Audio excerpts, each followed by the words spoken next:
Nilante was amazing. Charlie Chichiku. So, Yadonko. I have a poem, Lazy Breezes too, but there was a song to it. Yadonko. I've been singing the song in my head, a good blend of the late George Darkos, Ako Tibrofo, and Mr. Simon's Belembe. I put them together, and Yadonko was born. So the first time Chichiku heard it was the first day we performed it. That video is still on YouTube, and Akofe Jani Esiedu jumped on stage on that day. You can hear Jawai's voice somewhere shouting. Jawai. 3 of your favorite creatives are here on the yellow seats today for Big Energy. That's the theme of this episode of Curating Dreams, a Creatives podcast. One of them calls himself the writer king who sips communion wine from a calabash. Another is a luminary, the one who gave us and who gives us the Mansa world. Crystal Tettey, me. So yeah, welcome, my dear friends. Thank you for having us. Long overdue. When we do poetathon. Charlie, we were talking about this earlier as a joke, but yeah, all the ton, we for do one. The biggest ton they come this year. We will do poetathon once we finish that one. But when you think of it, we've actually been doing poetathon for the past, decade plus, right? Since we started on the Halakasa stage, from one stage to another. If you put all of that together, it actually has been a marathon run for us. No, for real. It's a great starting point, Chief. There was a time when all we had were our big dreams, the stage, the community, and we kept going at it. For those who don't know, we met at Halakasa. Yes. So Halakasa is a spoken word movement, and we met regularly. We actually started at Halakasa. Please, correction. We started at Halakasa. 2010. No, yeah. This was 2006. Because we're doing it while on campus. While on campus. 2007, 2008, thereabouts. That's when we That's when we... That's like what? How many years now? Almost 15. No, it's 2 decades. Before Halakasa, there was also that Radio Universe. Radio Universe was also ongoing. In fact, let's start with Open Air Theatre. That's before we transitioned onto the Halakasa stage. And I remember there was also this NT1 poetry that they used to do on one of the TV stations. One guy came down. He wanted to do like deaf poetry kind of concept. So I guess the spoken word movement in Ghana, it's because the mic is definitely well over 2 decades now, almost approaching 3 decades, if not 3 decades, if you count the work that the likes of Sir Black, Shouts to Sir Black. But so, and we said this off camera as well, that we really need to pat ourselves on the back for the courage to be able to meander a system like ours. And no kidding, it's not easy. There's so much that could frustrate. But we focus on the road. We always have, and that's the big energy that we need now more than ever in Ghana as well as in the world. It's proving to be an invaluable asset. But let's speak about what it's like to hold on to a dream or dreams when many don't share it, and how do we keep it alive and even get others to believe and come on board with us. Any which way. To the man who has put how many hundreds of people I know, right? on one stage with how many fire extinguishers? Well, since there seems to be a consensus for me to kick the ball, I will consider it an honor. For me, it boils down to one thing: fanaticism. I've always said from a very long time that you have to be a fanatic for your vision and for your dreams, because in the environment, especially the environment that we find ourselves, if you do not have that almost obsession with your dream, with your vision, with what you want to do in your life, you are going to quit early on, right? Nana has stopped a high profile corporate job just to be a storyteller at a time when there's nothing to show that even till now there's an industry that we can hold on to. So you just have to have that fanaticism for your vision and your dream and just keep believing. It will take a lot of time, as you said. If you count our years in the arts, we're all at 2 decades plus active practice in the art, because I consider starting art professionally right after school, which was 2005. So somewhere that's secondary school. So 2005, 2006 started actively. Until now, we are still going. So I guess the one thing that I have to say is that you have to be a fanatic, so passionate. You have to be mad for your dreams, because if you're going to think through things reasonably, you are not going to get it because it will not make sense. You know, it never makes sense. It still doesn't make sense, man. I know, right? No, seriously. So now. So that would be my opinion, you know. Yeah. But I mean, we know what the Mansa world entails, and so do most. Hopefully, you do, and you should if you don't. Yeah. But for those who are not, the skill, the sheer skill of your production. Let me start by. I'm a poet and a playwright. So I had the opportunity to learn. Now, as I said, I under Professor Nidoho, one of our greatest poets. But I had an extra advantage that I also studied under Professor Martin Owusu, who is one of our greatest playwrights as well. So, you know, I am well grounded both in poetry and in performing art. But as a kid, I was always fascinated about stories, about people, about places. I used to spend a lot of time in the library reading an encyclopedia, not because I was a particularly studious student. In fact, I used to read extraneous material to the detriment of my own academic material. But I was fascinated with stories. I was fascinated with period dramas, you know, watching, you know, movies and stuff like that.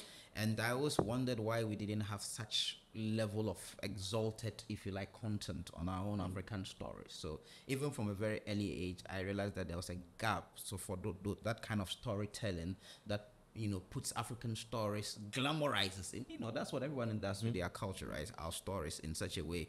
I mean, not necessarily to romanticize, but to put it in such a way that it will be appealing, exciting, and inspiring for people to want to know more and engage more. And every culture has done that. The Europeans have done that. The Asians have done that.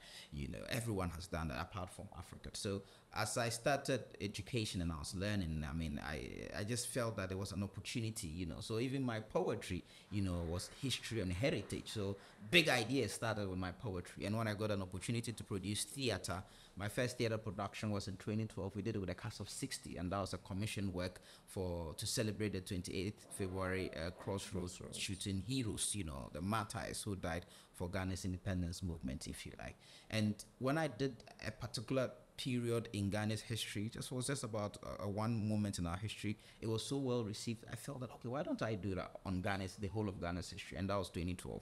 So I started talking about being a full-length production, trying to summarize the entire history of Ghana in this very spectacular production on stage. Took about 3 to 4 years before I finally got someone to back the vision, and we did our first production. So our first project is actually called Heritage Theatre Series, and it was an attempt to bring the entire history of Ghana on stage through a series of theatrical productions. Monumental. Titled Okhiogbe, which means we have come from far, we still have a long way to go. So that was a labor of love, and we did it for 5 years till 2018, 2019. And I was so exhausted mentally, you know, physically, spiritually. I decided, and financially, because it was successful, but financial disaster. I mean, imagine putting 150 people on stage. And because I come from a poetic angle, you know, there was the poetry, there was music, so we had the choir, we have instrumentalists, we have actors, so that whole ensemble. But again, comes back to fanaticism, because the first amount of money I got back then was 100,000 cedi sponsorship from Kiso.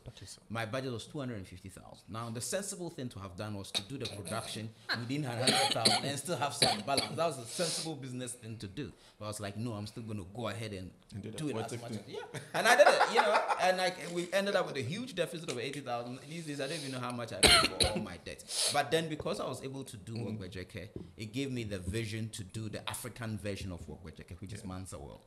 So Mansa World is essentially our attempt to tell a variety of African stories through spectacular content on stage, on screen, you know, on a page. But we are starting with theater, and we're starting with the history of ancient Ghana and Malisonga, starting with one of Nana Sass's favorite, you know, oral traditions when it comes to the epic of Sundiata Keita. You know, I'm sure he'll give us a little.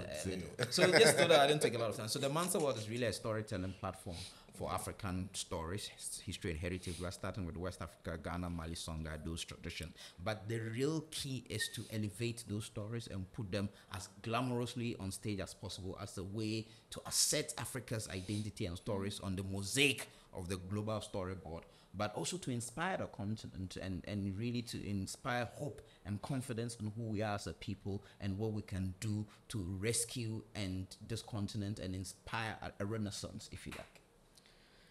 Oh my goodness. First of all, I mean, I've said it before, but congratulations, because I mean, we've seen the progression, and now you're on the UNESCO global stage. Yes. We're lucky enough to have a great endorsement from UNESCO. So last year we took a team of 16 to any.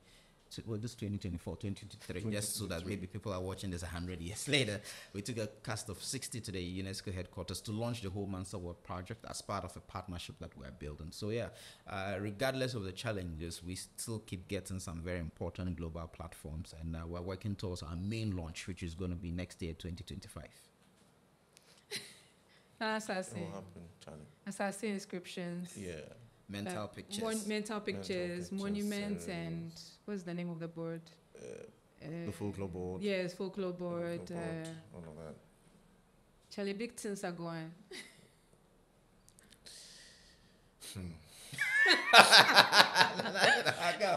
See, I've told myself, like, Chief was mentioning something about what we do not making sense. Crystal, till now, it doesn't make sense. But I'll gladly quit over and over and over again. You know, so I quit, and I had a challenge with God. You know, I was like, Charlie, I'm giving you 5 years of my life. If this poetry thing doesn't work out, guy, me, pen, paper, poetry, it's been 12 years already. And Chief mentioned that about being fanatic about what you see, there was one man I truly admired. Unfortunately, he came to a sad end. Apreku, my daughter. Yeah, so it's when God called Apreku, my daughter. Charlie, you and I, we can't involve you. We were not there. He was the one who says, God said this. So you realize that you are the one who has a dream. And I always say, it's your funeral we are having. You can't have, anybody crying more than you. Yeah. And so, sometimes you don't know where you want to go. But when you dream and you wake up, you realize, okay, I need to move in this direction. And nothing can stop you. How do you have a budget of 250,000? They give you 100,000. Instead of doing you decide to do what? You get it. So sometimes for the love of what we do, that is what keeps us going. People want to criticize and say we like the job more than the money. Some people say that. But you see, the work will stand the test of time. And when it is good enough, there's nothing you can do about it. No, agreed. Yeah. I wrote my first poem when I was around 11 years. 11 years old. So now that makes it about 25 years and all. Crystal, 25 years in, say, a PR job, 25 years in some solid marketing space. Or just make it 12 years in some solid marketing space. So let's do the math. 10 years even in the corporate. Charlie, what would it be? Right now you'd have risen to some CEO of some agency. So you're talking like in terms of finances and social standing. Whichever way anybody chooses to look at it. This is my life's calling and I love it. I would gladly do this over in so many lifetimes just to see that we are here. But you realize that when you get into government agencies, I've had the chance to work with some of these agencies, you mentioned some of them, you see a lot of young people with a lot of potential, a lot of zeal, a lot of drive. But then the leadership will just stifle the initiative. I say this boldly. Leadership will stifle the initiative. Because you have political appointees holding some of these executive director positions and, the main focus is, Charlie, somebody has to run for primary, somebody has to run for, MP or something of the sort. So that's where the focus is. And then the business, the real work suffers. When I work in such spaces, I get frustrated because I want to see, whatever action. I want to see the work getting done. One of the reasons why I quit agency was I felt underutilized in a lot of ways. I want to do this. I want to see production. I want to be on the field. I want to be capturing stories. I want to be doing all of that. You get my point. So when you see people who have so much resource not necessarily money. Resource is not necessarily money. Crystal, how many forts and castles does Ghana have? So many of them. I don't need money. Give me access to spaces like this, for instance. And to me, that is the gold. I'll make the money I need out just by using these spaces. But last weekend, I think it was last weekend. Yeah, museums and monuments. Museums and monuments. Usher Fort, yes. They're doing well. We can do better. But at least they've made a step, and then they're making progress. But I'm just saying the bigger picture is leadership becomes a challenge because almost everything gets politicized.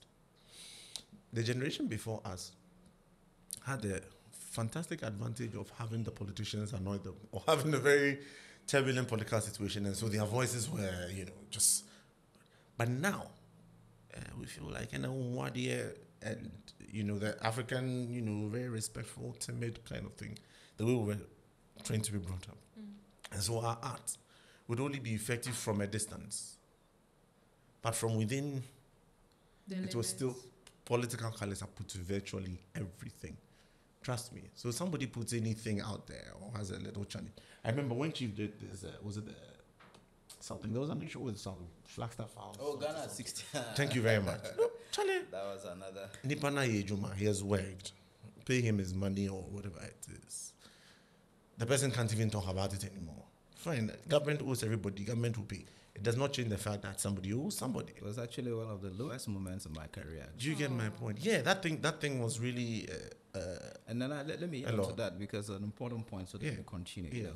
So because, from 2015 when we started the Okhiogbe process, it was always like we never had enough funds. So when the Ghana 60 opportunity came, we thought, okay, this like they are platforming my production as like for a national purpose. So it was the least place I had expected disappointment. So in all my career, I always knew that, look, I never had the funds, so I was always prepared. But for the Ghana 60 project, I thought that, okay, this was going to be a good opportunity. And I was leading, we did a cast and crew of 200. Yeah. So I had many young people. And so, and we had a problem that the payment didn't come, right? And then it became a whole controversy. They said I didn't have a contract. But for me, it was such a disappointment that for the first time, I actually had serious... I felt I actually had depression. I didn't think I had depression then because I spent 6 months because I was just so disappointed. But you know what? In the depth of that disappointment, that is when I incubated my highest dream. That was when I said, look, I'm going to wash my hands, stop whatever I'm doing, and just focus on getting the right people to back my dream. And that's how Mansa World was actually, that's when it was conceptualized. Like at the very depth of my despair, that was when my greatest dream was born. So we can say the moral of this story is, even though we as humans like to run away from pain, it's in that, that the deepest... I weaponized that pain. Yeah. I weaponized that. You choose how that how much was involved? 100,000. How much is 100,000? It's less than $10,000. Today, I have a project where I'm looking for $10 million plus in investment. So I weaponized that pain. I weaponized that disappointment, and I was like, if I cannot grow my ambitions here in my own homeland, I'll look for spaces elsewhere and build it and still come back and invest in my own homeland, because we have that responsibility to break that cycle. And that's one of the most important points that we must make, because I see a lot of my colleagues who leave the university, they are so frustrated, like, I'll never come back and give to the university. I'm like, well, then we continue the vicious cycle. We have to make things better for ourselves. Yeah, I had to chip into that's important. So Crystal, there are things we don't talk about. There are stories we don't talk about openly, but we put ourselves in our work. Yeah. And if you follow our attitudes, you might not understand what it is, but there's always something that drives us. Big energy. There's always something that drives us. Can I give you a very nice example? Yeah, sure. So I started as inscriptions when I used to work with Global Media Alliance. I quit my job at the time. Charlie, I had 100 CDs in my account. I just quit my job at that time. 100 CDs in my account. The next day, my car breaks down and I'm not with 50 CDs. And then all my life in Accra came down to 50 pesos. 50p, like Charlie, 50 pesos at the time. And that was when I had my biggest break. RLG, starting to do corporate performances. RLG, end of year party, somebody calls me, Oliver Tettey of OSJ Council, just calls me at the time. So for that performance, I took Hashmula. I went along with Hashmula and Fapimpo. And that was how Charlie, the brethren had Christmas that year. It was good figures at that time. I was invited to perform for Efremamu's centenary, National Theatre. I was with Hashmula again. So they gave us this envelope. The envelope looked very healthy, from the outside. So when we're done, we got to British Council. Kofi was like, Kofi, let's open this envelope. So we opened the envelope. Crystal, please. Nenye 10 CDs. 1 CDs. Mako 10. No, calm down. If you had a tree now, you get my point. It was not 10 CDs. It was 10 1 cedi notes. 1. 10. They removed our slippers. We started playing the guitar and singing. We went to Adamaka. We bought Kinky. We got to Circle Wafer, Hannah Wafer. And then we went home. These are some of the stories. Some of the young people might not hear. Some of our contemporaries might not hear. How many people did we start with? How many are still going? How many are falling along the way? It's a call. If you've not been called, once you have a dream, be prepared to stick your neck out for it. See, we all talk about things that are going to come into judgment and all of these things. The things we are doing are also going to be brought into judgment. We've been giving gifts. These gifts are not necessarily just for us, but an inspiration for so many young people now. I meet a lot of people now, they're like, I started listening to you when I was in GHS, I was in primary school. I have students who are in medical school, they are done. They're actually doctors, different parts of the world today. And they have a story of gratitude to share. So I am, Charlie, if I had not followed that dream, what would have happened? What would have happened? Yeah. If I had not, chosen to pursue that dream. We met in 2005. This is Ghana. Oh, yeah. Was it 2005? No, yeah, I'm sure it's 2004, 5. 2005. Is that 2005? Yeah, that's one. That's all we met. As in you and Chief? Yeah. 2005. Mr. and Mrs. SS Ghana. Midis second. That election, they rigged them. They rigged the election. Dance on stage. They rigged the election. I remember that. They rigged it. So that's why I met Chief and Nash time. A few of our people. You realize that. So along the journey, you meet some people who inspire you. This man inspires me a lot. I've met a lot of people who we don't know how to give up. All I need to do is to call Masa. Charlie, what's going on? I'm dealing with X, Y, Z. What do you think I should do? Just a word. Do you get my point? Deal with people who are selfless, or deal with people who have that kind of drive. Right? Somebody says my tribe. You have some like-minded people who have a certain kind of frequency. Just by having a conversation about anything, just have a conversation about Kelly Willie. By the time you're done, you have the drive to keep going. We are misunderstood people. Because the way we appreciate issues are different from the regular everyday. We see possibility in everything. See everything. Unless we thought, there's a term for it, hopeless optimist, I think. Yeah. Helpless optimist. Charlie, unless I tell you I won't do this. For all my productions I run, Mental Pictures, this will be my 9th or 10th edition. I took a little break, 9th or 10th edition. I funded solo. Almost all that. So when I get into the year, I start saving. I know the money where I go chop, or I will do everything. I know funding that solo there is a common thing. Oh yeah, and I know that. But so I tell my people when I come to you corporate, when they're looking for you for the events, so when they are done, some of them payments funny, and then when it's time for your event, they give you the PR excuse. Oh, we are sorry, I would like to observe, and I tell them, people, if you sponsor this event, we'll have a good show. If you fail to sponsor this event, we'll still have a good show. But I'm thinking, sorry. So whichever way it is, we will have a good show, and you're not going to stop us. And in just a matter of time, you'll see people coming from different corners. Actually, sometimes people actually send support from different corners to ensure that these shows go on. But the stories are making me think that it's possible. Like, there's a tendency, especially this side, to think about what can government do, what can institutions do. But we are living proof that you can do it by yourself. Solo.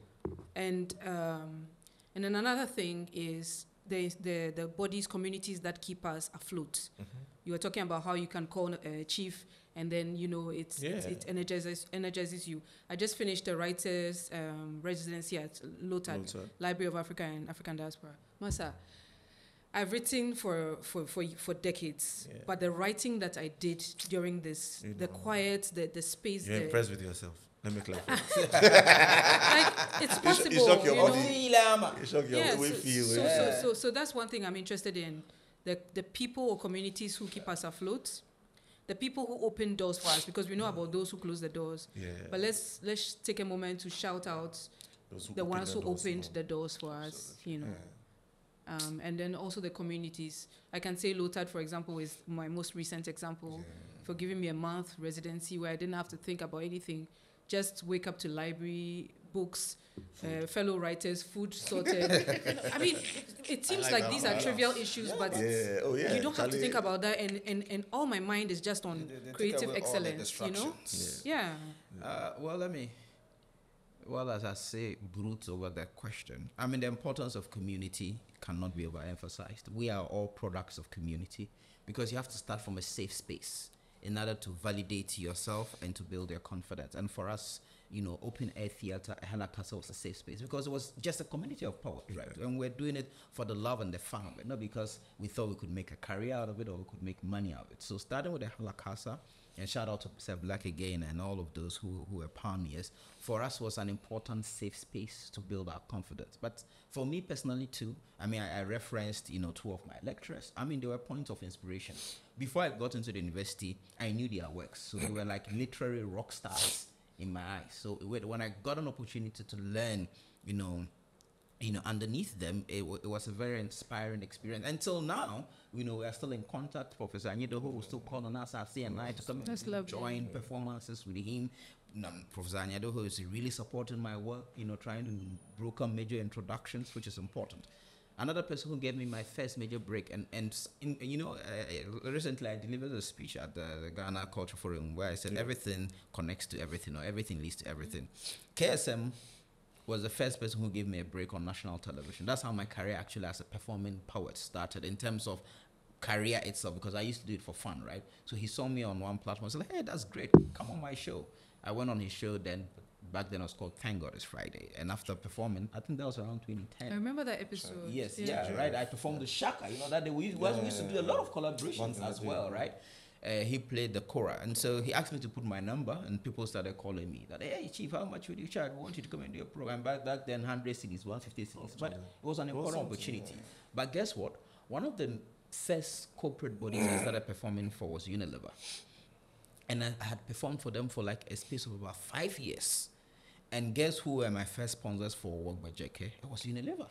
And Unilever took that chance also because they had seen me, had been on their biggest stages, some of it with their global CEO and executives. So when I pitched, and I kept on talking to them about the project, about doing an African, Ghanaian heritage story. And so when it got to the time that I said, hey, one of their marketing managers was like, let's just do this. And that gave birth to all of this. And then even before Unilever, in terms of how I even got to work with the idea, I told you about what we did for the Heroes Day celebration. Now, guess who gave me that opportunity? KSM.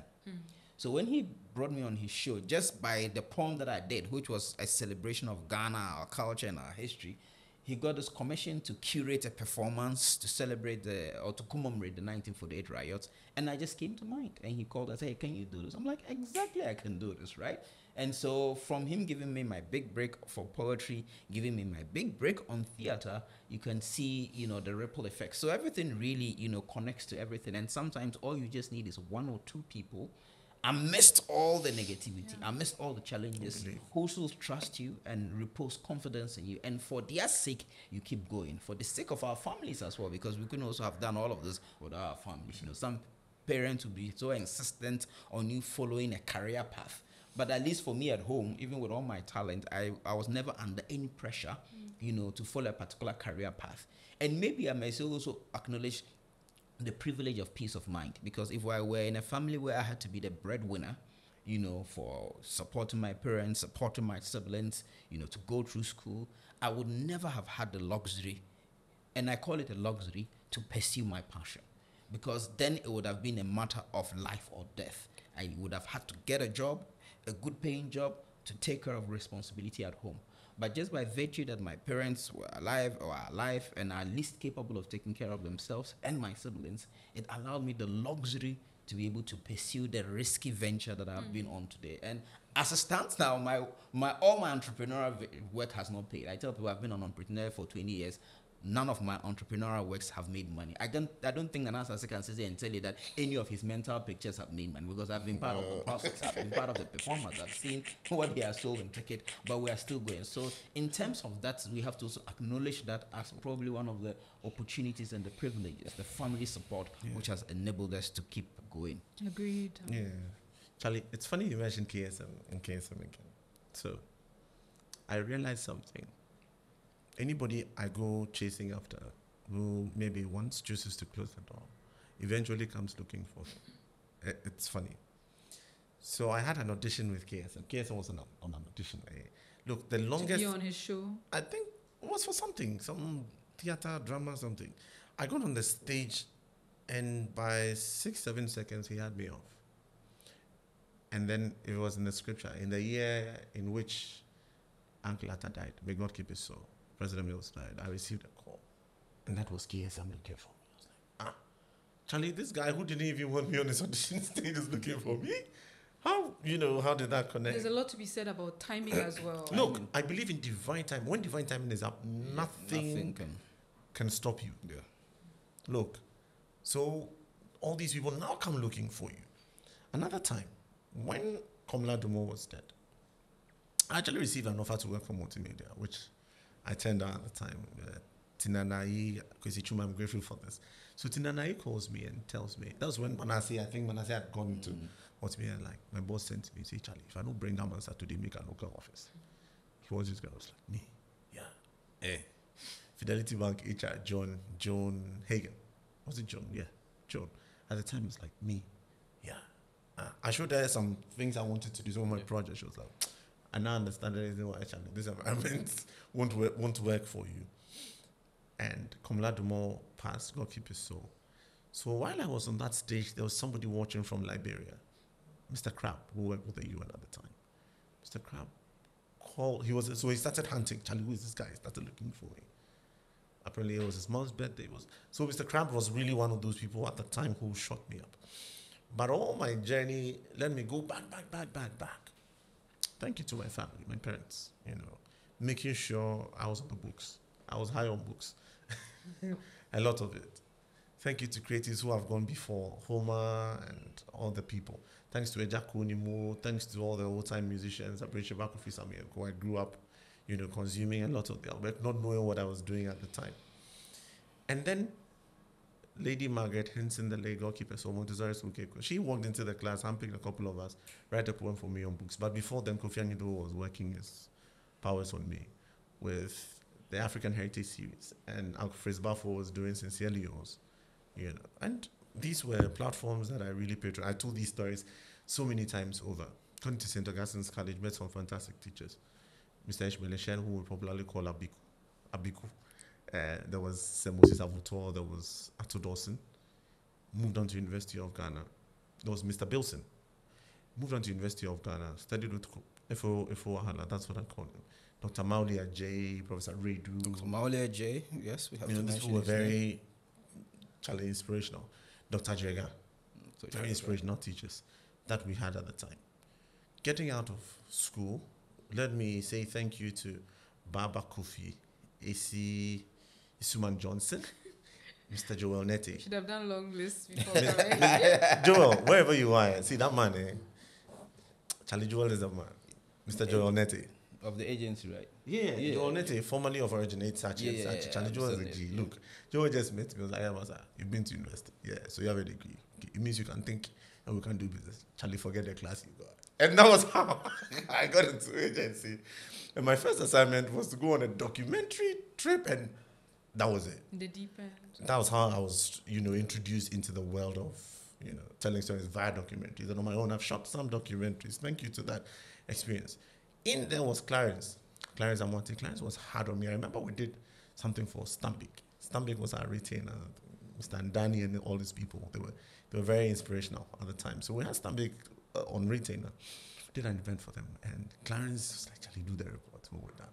Hey, I did the report. We fired it to Stambik. Hey, email just came in. Pressure. You know what Clarence did? He soaked on the pressure and called me, Charlie, better. I said, okay, so when you have something like this, you do this. And he actually walked me through the process. And these are people who have been amazing. Let me talk of Oliver Tettey, OSJ Ghana. He gave me that break at the time when Charlie, I had 50 pesos. Somebody gave me 2 CDs, every one of my aunties, just to go and meet them. So I had 2 CDs, 50 pesos to go and meet them. And I walked away with, I think, 2,700 CDs at the time. 2000 MB ago, people like that who have believed in your work. Reverend Dr. Joyce Aye, it's been there. Dr. Sam Jonah. These are people who have been there to tell a young man, you don't know what you're doing. Don't stop doing it. When you have prepared your CV and you're taking it to his company, and this man meets you and says, Master, don't stop what you're doing. How are you now going to fly your CV? Do you get my point? So these were people who kept us going. Mr. Yanka, AUCC, Professor Kofi Asare-Opoku. And surprisingly, most of our professors didn't know this is what we did full time. Yeah. They didn't know. So somebody finds out this is what you've been doing full time all these years. Yep. But speaking of full time, first I would like to say, since we're on the subject of shouting out people, my mom, anyone who knows me knows my mom automatically. Yeah. Because aside from being my support system, my most valued support system, we've performed together countless times. And, she always thought I was weird, as most of our relatives and friends do. But she left me the space to be weird, to be reserved, to go away for days, weeks, months, as much as I needed. I also like to say a big thank you to Kwame Fachu. We went on to organize a major concert at the sports stadium, Accra Sports Stadium, at the time, to launch Zane. I don't know if you remember. So Zane, we had Wycliffe come over, P-Face to Square. Charlie, you chop money before. Not be the money, but again, the stories that he saw in me. Yeah, I get it. And that was my first on that scale. I get what you mean. And how many years later, I'm still in the media space, the media landscape. But I'm just wondering, because you said many of our professors didn't know we're doing that full time. But how about the times when it wasn't full time, when we were wearing several hats? Because I'm bringing this up because I feel like in the way the world is going with AI and whatnot, we are moving into a space also where we'll need to be what they call multi-hyphenates, like have skills in different spaces, And this type of creativity, ability to do several things at the same time will come in handy, and how ready are we for example, AI, which is here already, Yeah, so AI can't write the kind of tree already. Not yet. It will take a long. AI will need my help to get there. Yeah. Trust me, AI can consult all the tree, whatever it is. I believe for my kind of tree, AI will need my help to get there. It will take a while. I'll make a lot of good money for it. Trust me. AI cannot conceptualize Okhiogbe and the Mansa. Charlie steps ahead. So as you say, and by virtue of being poets, we have other skill sets that people might not even know about. Do you get my point? Yeah, things that we do that it's just the purpose of art that we have. I mean, even organizing an event, Charlie, forced to be behind the scenes and curate, etc., etc. It calls for skills that It calls for skills that you typically would not have on the right now. So Charlie, people have put in a lot into us. Let me talk of Elder Dr. Kwesi Miracle, for instance. He's been amazing. He's been phenomenal. My dad is not here. I'd have given Chino a shout today. My dad is late. This is my 7th year. Let me talk of Jefferson Saki. Let me talk of Kwame Sefa. Jefferson Saki, I remember him from TV. Let me talk of Beats, right? Yeah. Let me talk of Kwame Sefa. Let me talk of Emma Morrison. Charlie, I could look at a tall list of them. All the agencies I've worked with.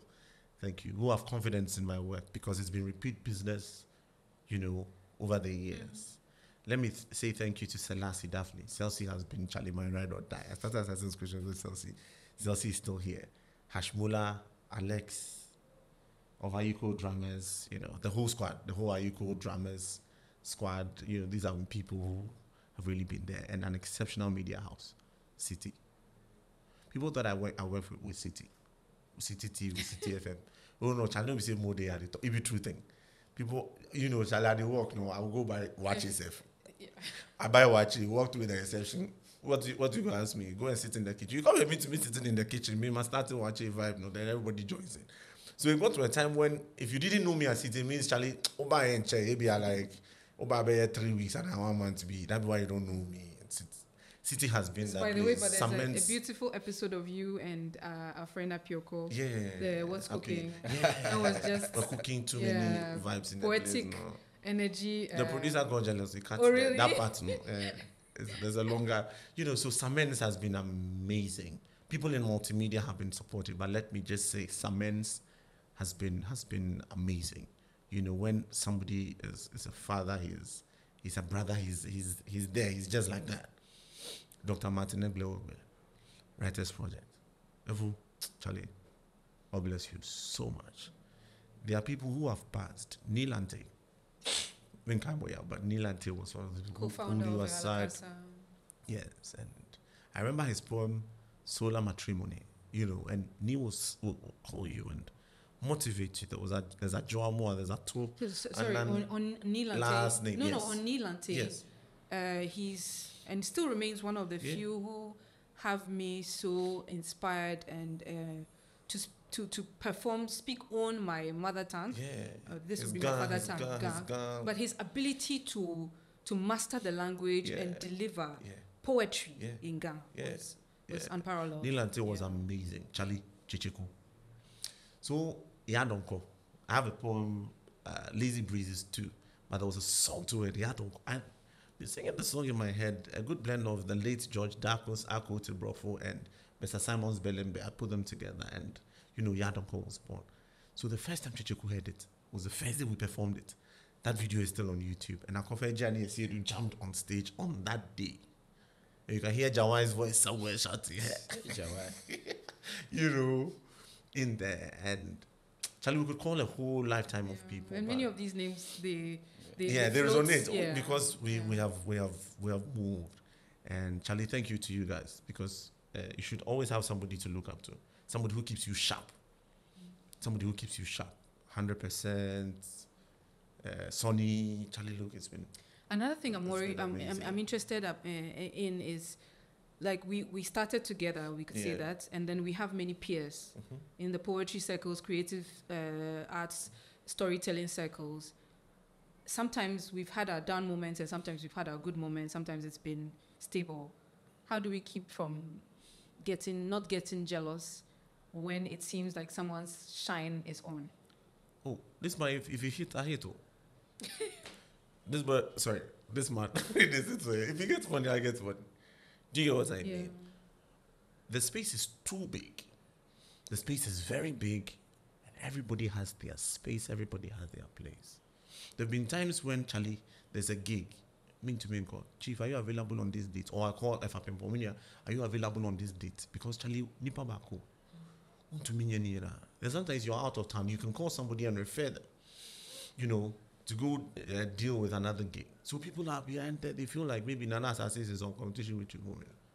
That's okay. You might want to venture to compare our work, like people have done in pieces with, say, my work and Prof. Anido's people work, like to play that competition thing, I'm like, please, take your cheap, in quotes, entertainment punditry out of my art and let me preserve the purity of my art. Do you get my point? Because beyond all that picture out there, these guys will sit down and share tea or share ideas that you might not be privy to hear. And at least we know that we have worked through things that's to the test of time. You see, anytime somebody feels that jealousy, it simply says they have that low self-esteem. They don't trust their work. They want to be like. You want to be somebody. When I was in Professor Kofi Akinto's class, it's like, I want to be like Wole Soyinka. He says, no. You want to be to Ghana what Soyinka has been to Nigeria. Nice one. So that you are you. You see, it's like sitting in an exam hall. You've exhausted all your answers, so you have 3 hours more to go. Charlie, they added 2 to make it fun. What you've written is all you write. Nothing there again. So be the best version of you. Let somebody be the best version of themselves. When you're put together, hey, Charlie, these guys really represent Ghana. Or these guys really represent the best that a generation has to offer. So hold your end of that line. Let me hold my end of that line. Refine your art. Keep working at it. It will work out. All of us can do Mansa. If all of us were on Mansa. I don't have the energy for Mansa. Even if all of us, even if all of us are on Mansa, well, we're different characters. Yeah. Do you get me? We're different characters in a very big script that's playing out. Yeah. If everybody was a king, everybody would want to sit on the same throne. Everybody would want to wear the same shirt because we have the same taste. Then there would be chaos. So wherever you find yourself, hold the line and keep working on your unique thing. And you see, when you see something and you desire to have it, ask yourself, are you willing to pay the price? Do you know what it has taken to get here? And then our elders say, so wanting to be like somebody is actually a curse. It's actually a curse. Do you know what it took or what is at stake or the price the person is still paying? Do you know that they shouldn't want to say to get there? How many hours of sleep do you have? Let me finish my last bit, bro. You come in. I tell them, my friend, you sleep at 9 p.m. I sleep at 2 a.m. They put us on stage at 10 a.m. and you expect the same result. It's not fair to even think like that. I just wanted to just add a little that, I mean, to be a true artist, you have to really enjoy arts and people's creation. Nana Asase knows that I'm one of his biggest fans. I mean, I respect what he does. I enjoy listening to him, you know. I'm one of the biggest fans of poetry, Asantwa.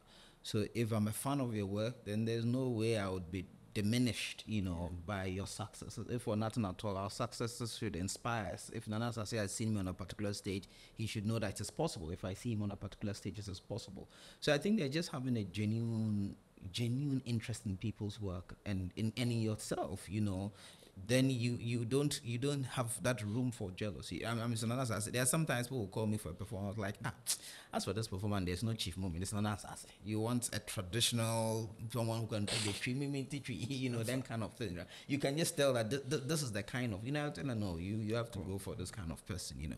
So I think that in terms, at least for our industry, I think that we have managed our relationship with very well. I mean, Sonny, for example, is one of our brothers. We have the greatest respect for his work, and we collaborate well. I mean, I have a show I invite Anasas. He has a show he invites me on board and those kinds of things. So I think that, especially for our visioning industry, there's quite a good camaraderie amongst all of us, and we're all in our different spaces. Yes, it's up to people who may want to sometimes compare, but we all have our different styles. We have what we're strong at, and if you focused on what you are good at, you are going to be unique in that. But if you try and, you know, trying to be another version of someone else, you would always be the second version of them. But I think you raised a very important point, and I think we already tap into that, but it's very important to know who wears the hat better. So even within the poetry, within the storytelling circles, we know which one of us fits a certain portfolio the best. You know, if you are looking for someone to speak on the poetry, take you back historically, etc. Apioko is a great person. She's good with memorizing and remembering, recollecting. You know, if you're looking for, as you said, like going deep into our oral tradition, and Asase is there. If you're looking for a theatrical dimension, someone who can take the poetry but also expand it then it's Chief Movement and so on and so forth. So yeah. Crystal, but you realize there's something I'm jealous of Nana Asase for, and I always tell him I'm jealous of his fluency, his dexterity in Tree language. You know, that's one edge that we have to give to him. Like when he, I think him and Ramsoni, when they perform in Tree, it is just simply so rich, so beautiful. When I ask myself, these people so fluent in their mother tongue, and I am not. I can't perform it in my mother tongue. The best I can do is to sing some of the oral songs, but I can't. The singing, hey, you see, oh dear, you know you bring the singing. Okay, what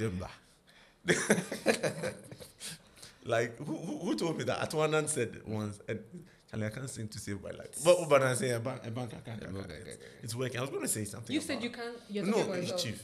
Chief said for me, at least I'll sing some about I can sing the traditional ones, but when it comes to the regular ones, because you sing and you play. I try. No, you try. I've seen you play. Oh, small.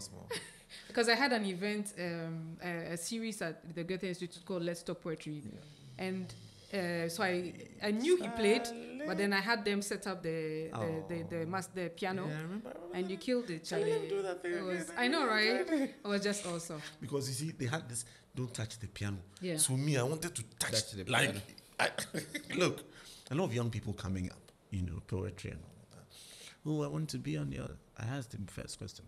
Please, have you been to any of my events? He was like, no. What you do not respect, you do not attract.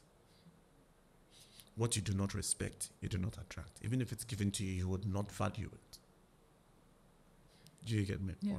People are like, oh, I want to learn, I want to do this. You organize a writer workshop. How many of them show up? Because that's where we can actually have a conversation. I don't live on WhatsApp.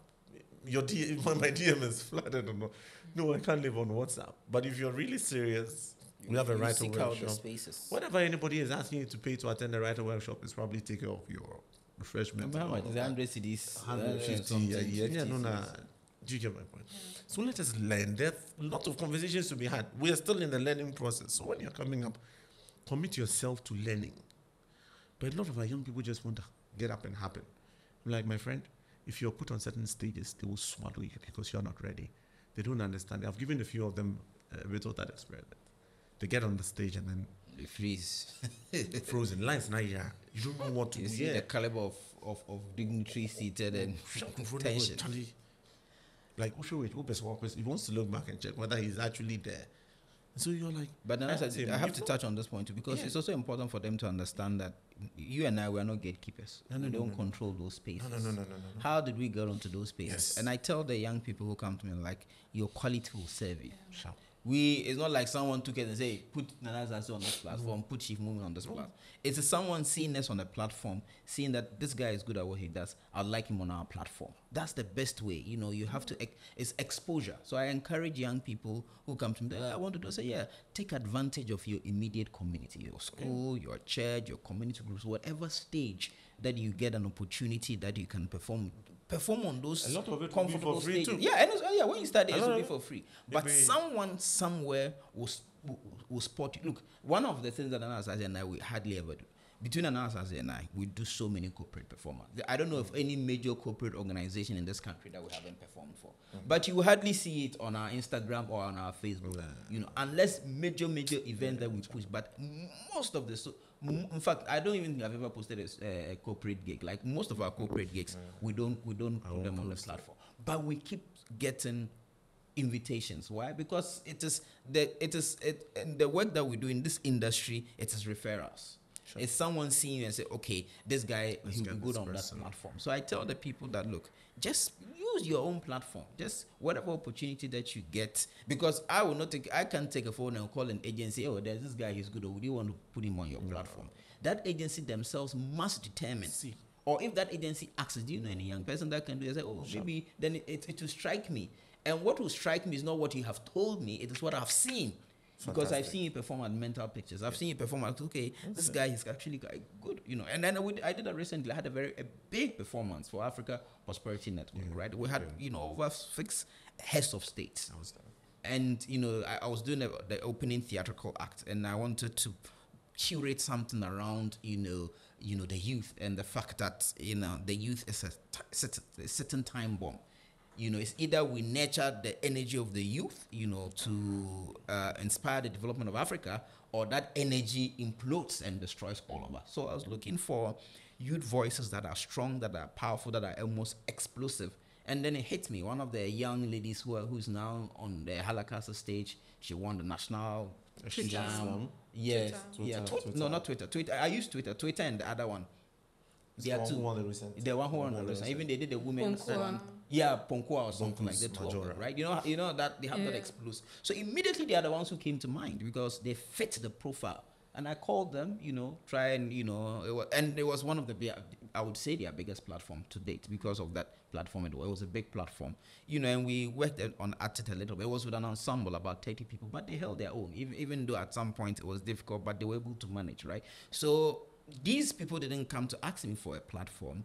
It is me who had an opportunity, had a profile, and they fit that profile because I had seen them utilize their platform. So the best thing you can ever do as an artist, and it's not just poetry, any kind of art that you do, is to use what you have and put out your work. If it is photography, if it's just your phone that you have, and you have a unique way of taking photography, take it and put it on your social media. If you're an artist, you draw it and exhibit it somewhere, because once you expose your work, that is the oxygen that you need for that work to grow. Trust me, someone somewhere will see the value that you are delivering and would want that value on their platform. But you were talking about how you do so much work, and then sometimes you remember that there's Instagram that you have to post on. Yeah. Whereas I see a contrasting trend with young people.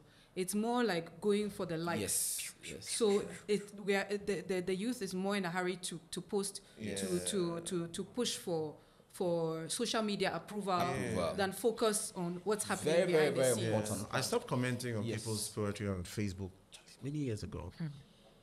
The culture that brought me up in the literary space had 2 sides. When it is good, it is good. When it is not good, it is not good. So I remember Professor Niedo, who edits my work. Maybe you have about 18 lines. You edit the first 3. And then you go back. Bring the work. And then you go and touch the last. Are people editing nowadays? Come back. And the point I didn't understand. Classroom, right? So that's but now, and then I realized, the man was teaching me patience.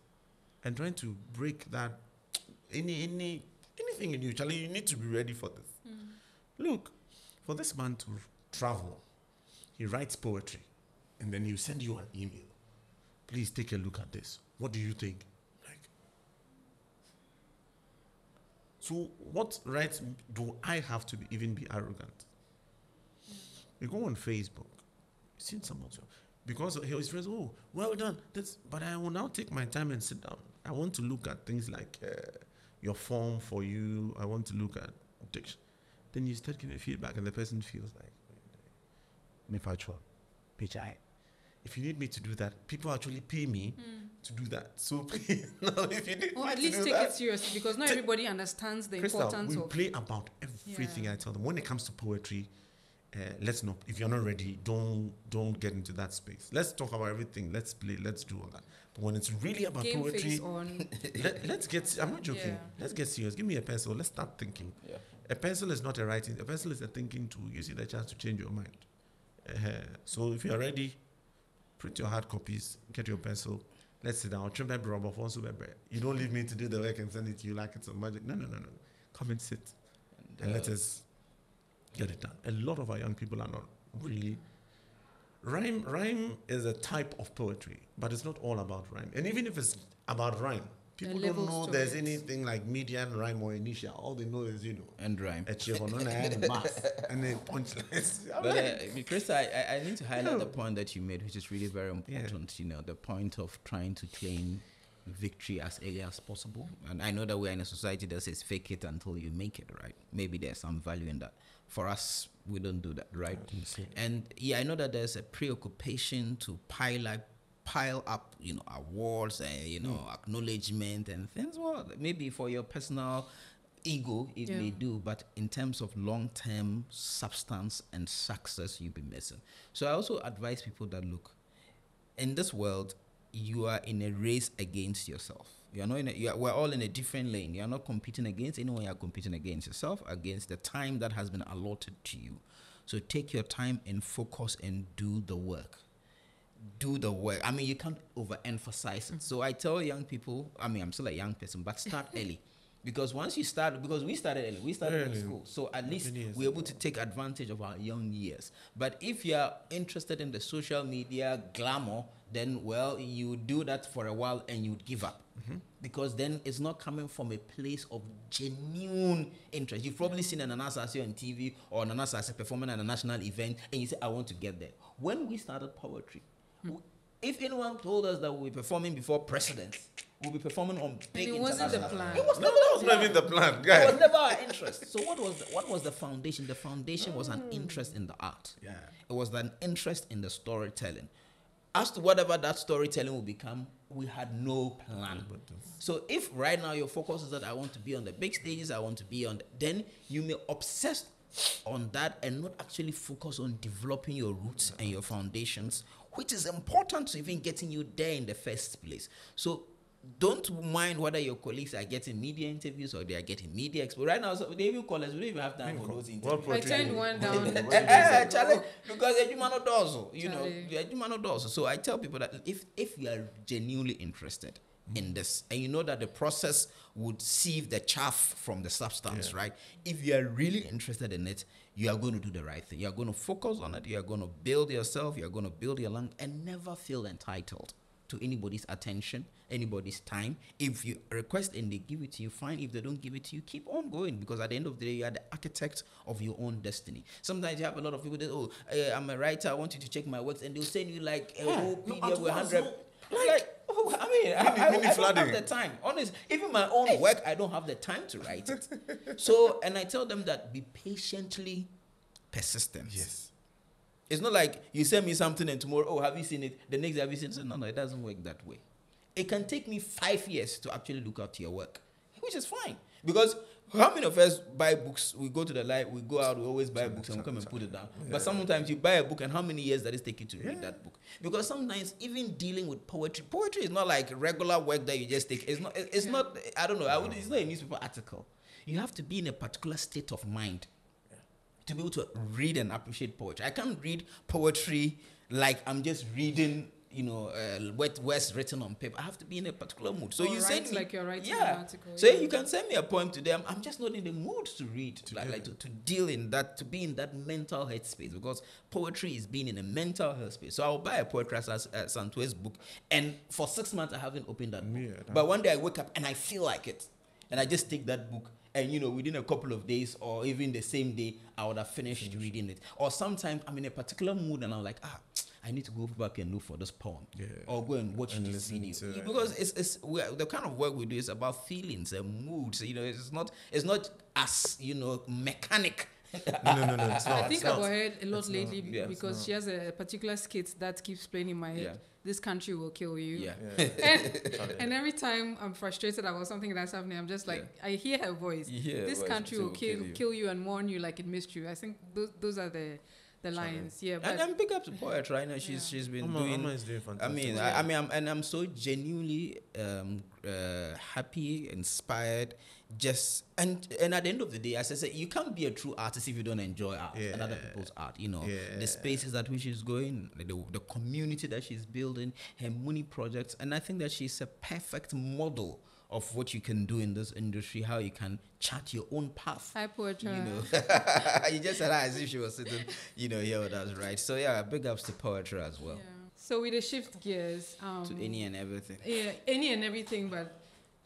This year is an election year for many countries, a very significant political calendar, and we know that politics, it's a very popular quote, the personal is political. You can't run away from it. We can't run away from it. A lot of what we write, create, in fact, not a lot, all of it is based on and steeped in real life and how, we can creatively tell the story. Sometimes our voice is a protest.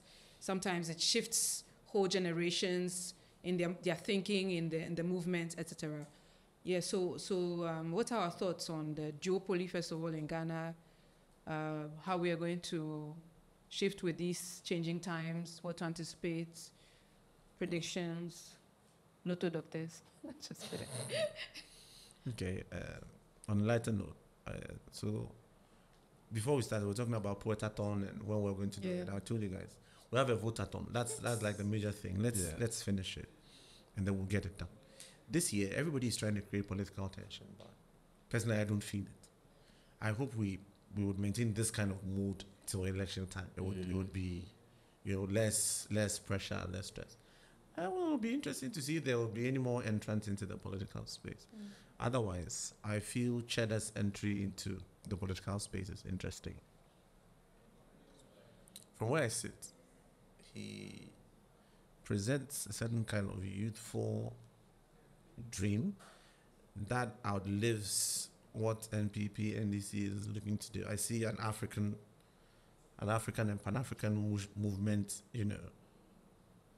going, if I'm right. So Ghana might not be ready to receive somebody like that. However, Africa or African youth might latch onto him.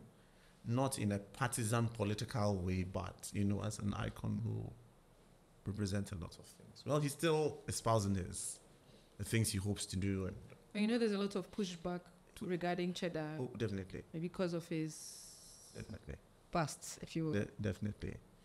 You see, the past, it's okay. Once somebody enters into a certain wave of leadership, he's not the person you knew anymore. I'm not the man you knew in senior high school. Over the weekend, I met two of my school sons, one from senior high school, one from uni. They are men now. One is an IT person, the other is a lawyer. They are not the boys I used to know back then. They are different people. Everybody has a past. Is the person useful to this, current times? Does this person hold anything for the future? It's like saying, okay, so you've come for confession and the priest and I played God, so I will not forgive you, so your sins will not be forgiven. Between the person who came to confess and their God, they might have already made their peace, and you will be stuck there thinking that you will these powers that you really do not have. And so, really, everybody has a past. Cheddar. Yeah. This is the second time. This is the second time I've heard a very serious person talking a bit seriously about Cheddar. Yeah. Because I will confess, when I was very dismissive of his presidential announcement. Obviously, because of the way he had branded himself, the Prince of Africa, changing Africa one photo shoot at a time, and all of those costumes, So honestly, I felt that this was one of his settings, for personal aggrandizement, to put out his name. Hey, he's a presidential candidate. But I mean, I guess to be fair, you need to give people the benefit of the doubt. I can understand what the appeal, with Cheddar is, especially for young, impoverished, African populations who feel that the establishment has failed them consistently over decades. So anyone who seemingly appears anti-establishment, gains some kind of attention, right? Even that's why people were romanticizing the idea of, this MPP guy who ran against... No, not Alan K. The man who very Kennedy. Even though he's a very establishment, he kind of like tried to present himself as an anti-establishment candidate, right? So I feel that what the idea of big visions, we know that for a continent like Africa, it ties down to our theme. What's the theme of big energy? Big energy. We need big energy. Yeah. We need someone who says, Cheddar has big energy. Our situation is not intractable. Our situation is not impossible. We can push the masses. We can almost build a canal from the sea, to Kumasi, even though I think it's a ridiculous idea. But we need that kind of big energy, kind of big thinking, because I believe that if that big energy, big thinking is channeled right, is executed right, what we need in this continent is a leapfrog.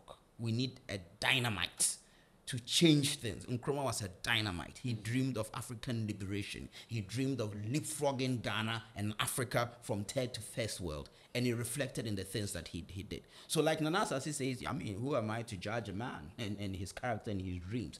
But I'd want to see something a bit more from Cheddar. Something a bit more serious, I don't know. I want to see something that convinces me, because right now I'm still teetering between, a settings man and someone who's genuinely passionate. Yeah, there are jokes about he'll spend a third of the budget on his clothes alone. It's legitimate. Concerns, because I see someone who moves around with security detail, with convoys. He has his own coat of arms. I don't know. Those kinds of things doesn't convince me that this is the kind of selfless leader that we need. I know that maybe it's a way of saying that, look, we can all aspire to wealth, but as I said, I'm willing to give him the benefit of that. Maybe Nana Sasi knows something I don't know. Maybe Nana Sasi is the one who has been writing his rhymes.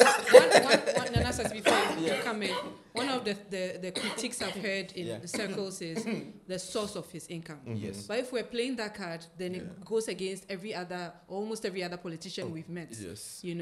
And then, like you said, we need anti-establishment at this point, and we're tired of the duopoly. Yeah. But to his credit, what I will say about Cheddar is I've heard reliably from people I know that he's very generous within the creative circles. Yeah. So he's financed a lot of creative projects. You mean of musicians? Of musicians, yes. Because when you talk about creative, that's the only way people see to finance. Benefit of the doubt. Yes. I've met him in the crowd. I'll tell you, so you've met him on a written and I've met him one-on-one.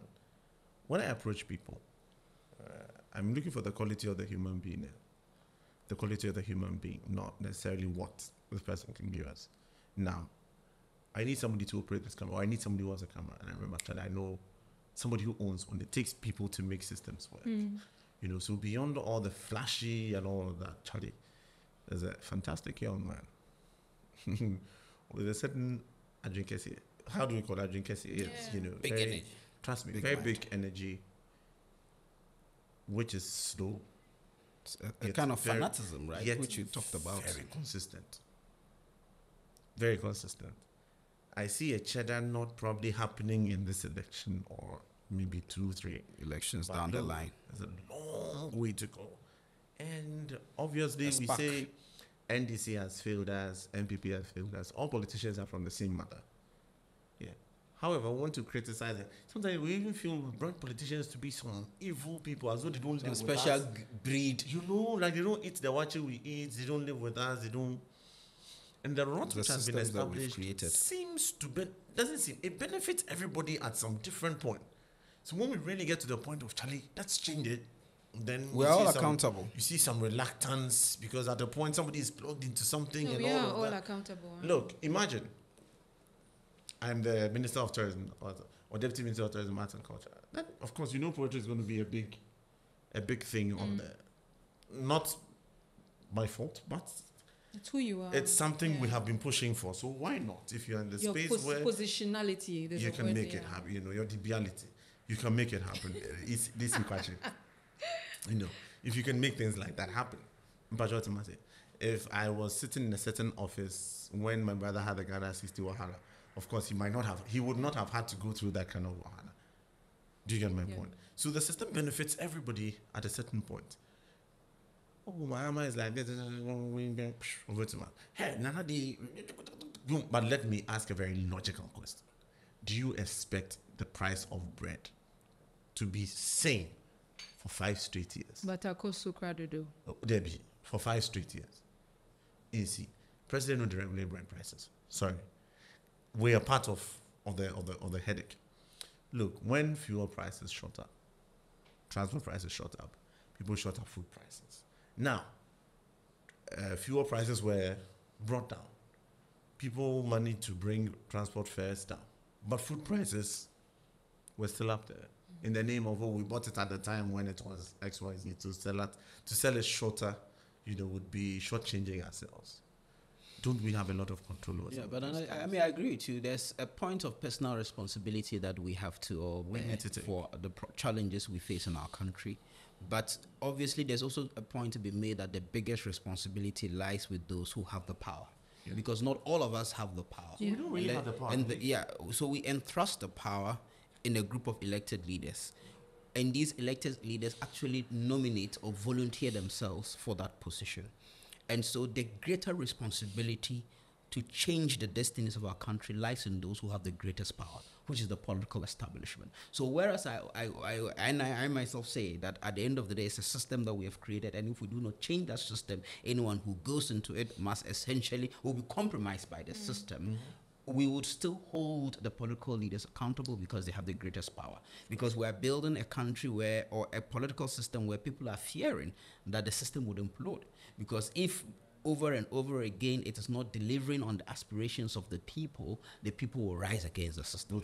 And people feel that implosion, if not controlled, could be disastrous, not just for Ghana but for Africa, right? Because the African youth is expanding. Africa it has the largest youth population, will continue to have the largest youth population. If employment doesn't catch up to that reality, then we're actually sitting on a time bomb. So I see the African youth or the Ghanaian youth as atomic energy, which we can nurture for our development or we can nurture for destruction. So at the end of the day, how then do we bring about a radical shift in the system? I personally think that a third force, I don't know, because we've become a duopoly, right? So as we wait for the third force, how do we still, trigger change within the duopoly, within the two political parties, Who must enter those political parties? What attitudes must they have? Before I got into arts, anyone who knew me from secondary school all the way to the end of the university knew Chief Mumin, the politician. So people thought that naturally politics was going to be a transition for me, like some of my friends. I mean, I wouldn't say that. I mean, I may not end up in public service at some point, right? Right now, I have a single obsession. Maybe once I achieve it, my focus will change. But after school, at a point, I just decided to wash my hands off it, political engagement, because the way which we engage in politics, for me, it was a turn off. I remember one of my most turn off moments was in a Kwafu hall. There was an election for a floor rep. And the conversation was that this person belonged to that party, so don't vote for him. Vote for this person because he's part of. I'm like, for crying out loud. Floor rep, and we are making it partisan politics. So there was just something at the way we did politics that was a turn off for me. But with also my experience and with the things that I'm going to achieve, I feel that I will definitely be in the position to bring some value to governance. But then the question would be, will I sit back and say the system is so corrupt, the system is so this way, so I will never put up myself, You will go in and enjoy your own level of corruption. That's fine. So I tell people that you have to build as much integrity as possible. Yeah. Because even if you have to be compromised and you don't have any backstore of integrity, you easily slip. So some people, politics is just a means to an end. It's a means to wealth. So immediately they go in, that's the focus. So they don't even have the presence of mind to bring about some serious transformation in their community. But if you go into politics, at least with some leverage, at least with some great passion, with some great objective to bring about some radical change, and you start and you continue moving, before you may finally have to compromise and stuff, at least you would have made a change. So I conceptualized something that I said that what we need in this country is, even if the country is corrupt, we still need a system of corruption that delivers the goods for the masses. Because if the country is corrupt and the politicians are siphoning away the monies and the work is not being done, then that's double jeopardy. But if the work is being done, transformation is being made, the economy is being expanded, jobs are being created, infrastructure is being built, and the money is still going into people's pocket, you know, as we ask for accountability for them, at least the work is being done. But we seem in Africa generally, in West Africa and some other part of Africa, it seems we have come to a point where the kind of true transformation we want, we're not seeing it. Yet the political class, the elite in that level are constantly being enriched. And when that happens, at some point, the masses will rise up. So there's also an existential crisis to the political systems of our country and our countries within the continent today, that if our current democratic experiment, you know, does not deliver on the development dividends that we need, it may lead to a crisis. And you can even see people beginning to romanticize the idea of military interventions. And we've already seen it in other parts of West Africa, in Mali, in Burkina Faso, in Guinea, and all of that, right? So it's really an important point for us to sit down. But keyword romanticize, because the reality is not funny at all. Of course. I've worked in peace building and women's rights, and you see some of our friends, our neighbors, tell the stories from Liberia, Sierra Leone. The military is not intervention. It takes decades to rebuild minimum infrastructure, you know. Because as my friend will tell you, what is the military guy's job? It's to kill. Right? Put it very brutally. Okay. Their solution is the gun.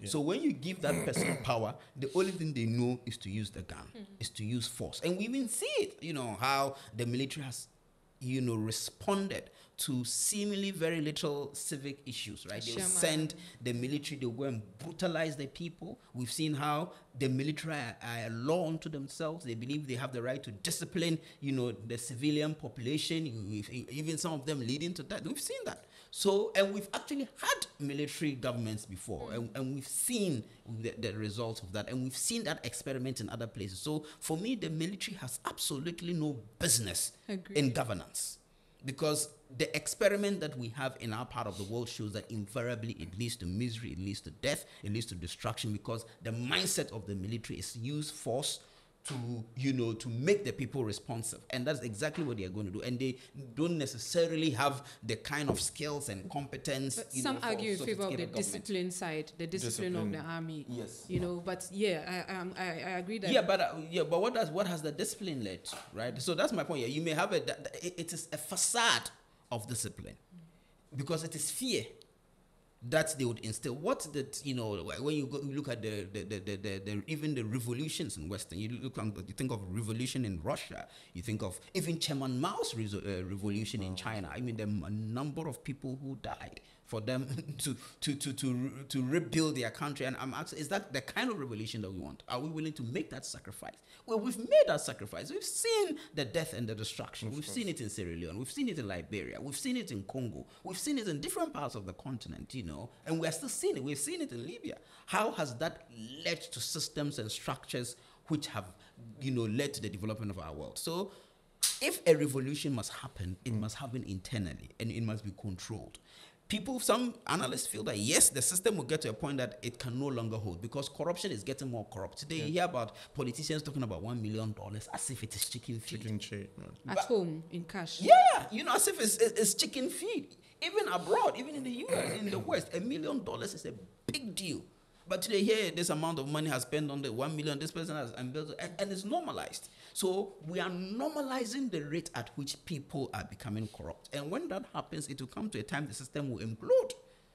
So it is really up for the political class to have a serious introspection a serious mental, psychological, spiritual introspection. NDC and MPP must sit down and say that, look, we've been passing this governance ball among ourselves for at least this length of time since the Fourth Republic, which is like, 30 or so years old, right? It may come to a time that people will lose trust and confidence in our ability to deliver on governance. And when that happens, that is disastrous for us. That is disastrous for our country. What can we do? We have to get to that point. Or at least radicals or revolutionaries must emerge within those parties. But the thing is that if you are a radical and you are a revolutionary, you may not be able to get a chance to rise up the top of the current political structures. No, you will not. Occupy. So it means that change must come from outside, right? And when it's coming from outside, it's a destructive force. Yeah. And I'm not a Cheddar fan, but one of the things that I like about his presence on the political landscape is the fire he's put under their bums, if I can say that, so that at least you know that. But are they feeling the heat? That's the question. I'm sure they are sitting there laughing What at the butterfly?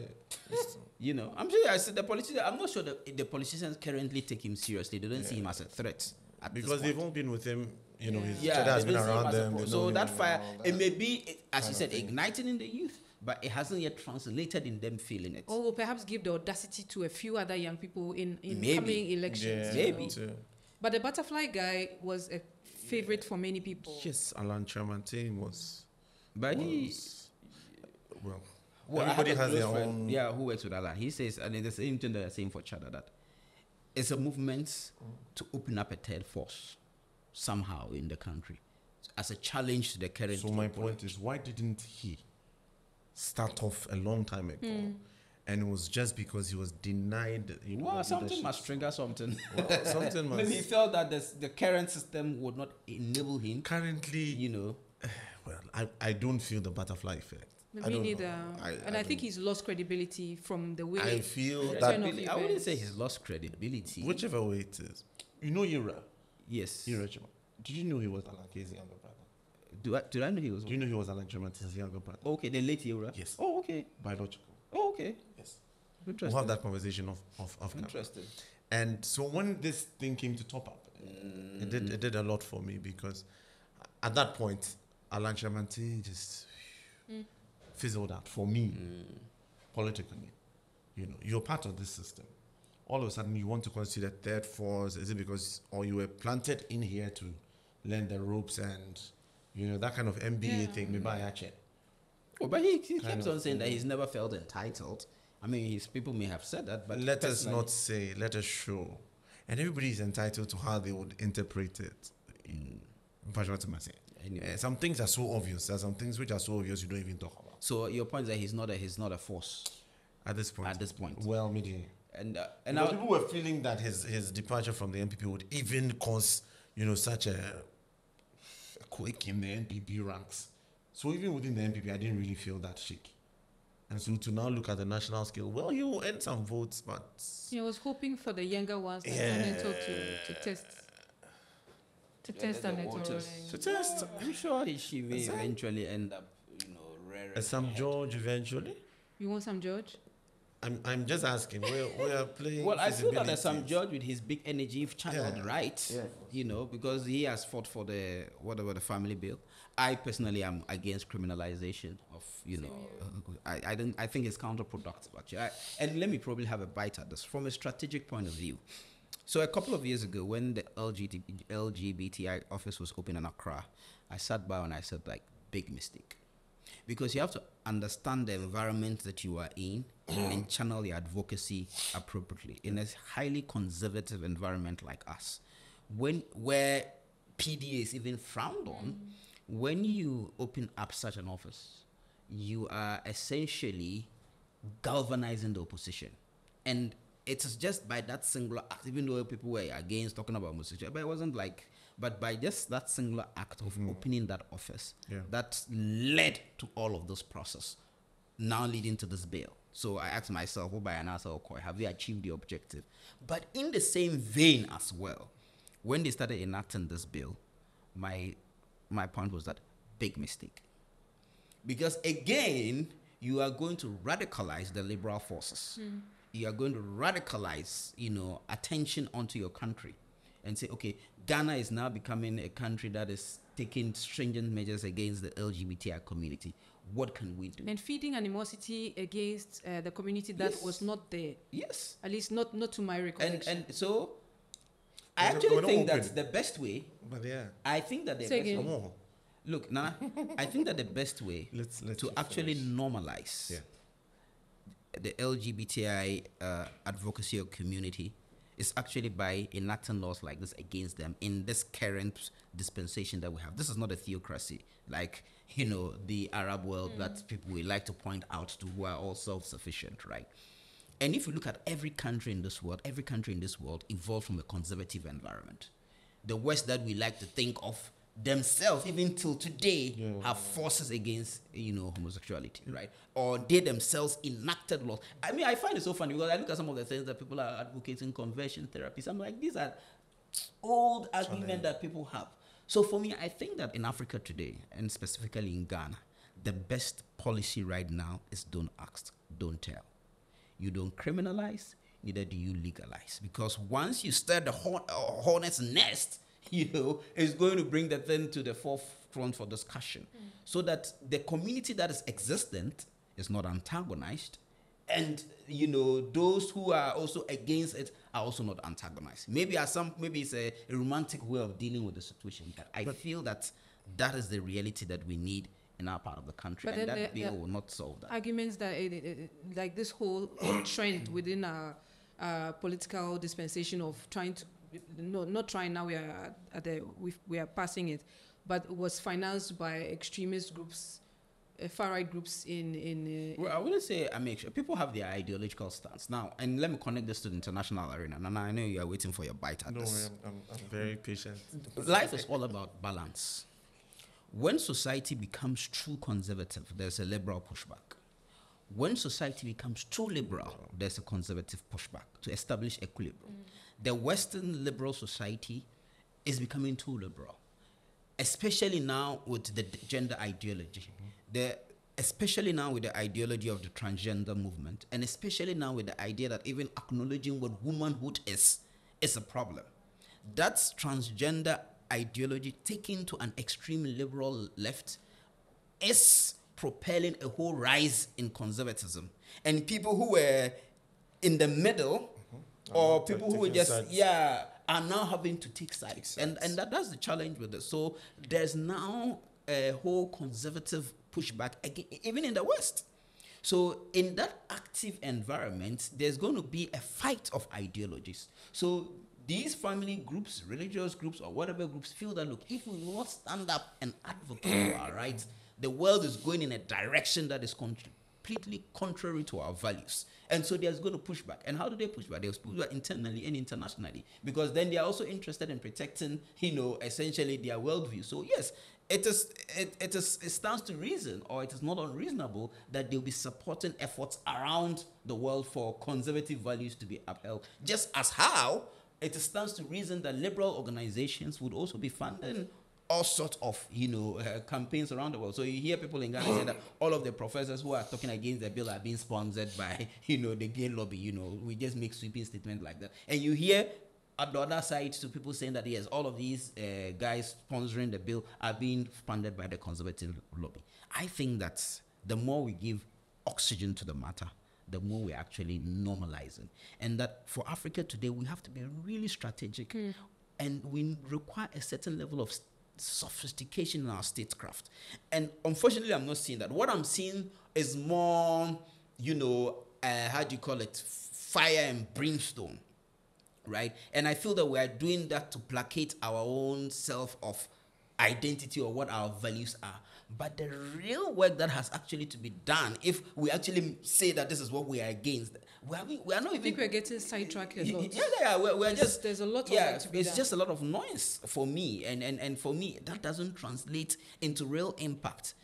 Don't ask, don't tell, I think is the best policy. Don't criminalize, don't, legalize. If you feel that people are being actively courted, young people are being courted into homosexuality, there are other ways you deal with it. In fact, grooming young kids, whether heterosexual relationship or homosexual relationship, should be illegal in any way.